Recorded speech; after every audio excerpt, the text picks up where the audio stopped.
Flying monkey. Hey, a quick point out about Jesse Jackson.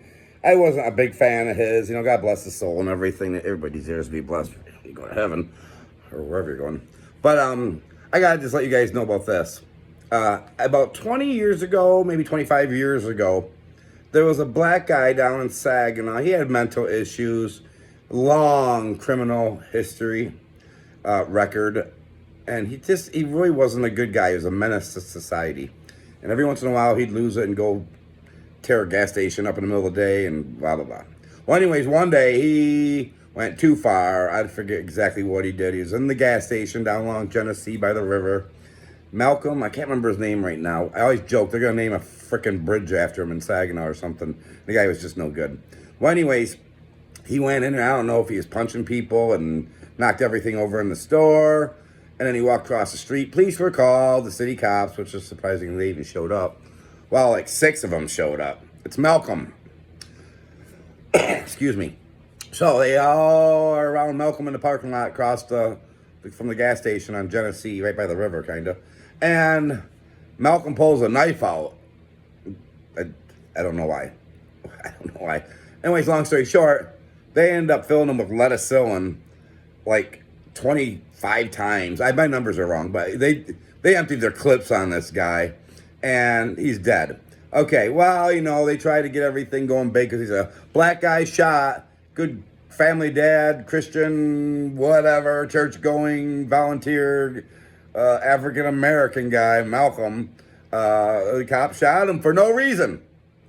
So, what the people in Saginaw do, some of the prominent African-American people, who actually still live in the city, surprisingly, they get a hold of Jesse Jackson and the Rainbow Coalition and Al Sharpton and the Rainbow Coalition. And they want them guys to come down and say, we got to have you guys here to make this go national. This is horrible what happened to Malcolm. Poor guy. Who now weighs about a pound heavier than he did before he got shot. Well, anyways, Jesse Jackson sends them a letter back or email or whatever, says, yeah, I'll come down there and show up, but it's going to cost $25,000. That's my fee. My fee to come protest with you and get my face the attention it needs by national media, your local media, and the national. My face will get you there, but it's going to cost you $25,000 for me to show up. And Al Sharpton, the other ding dong, he was the same thing, 25 for him. So I always joked around about it, like, wow, if you want to have Jesse Jackson come and help out, and for the cause, he just wants $25,000 to come participate for one day.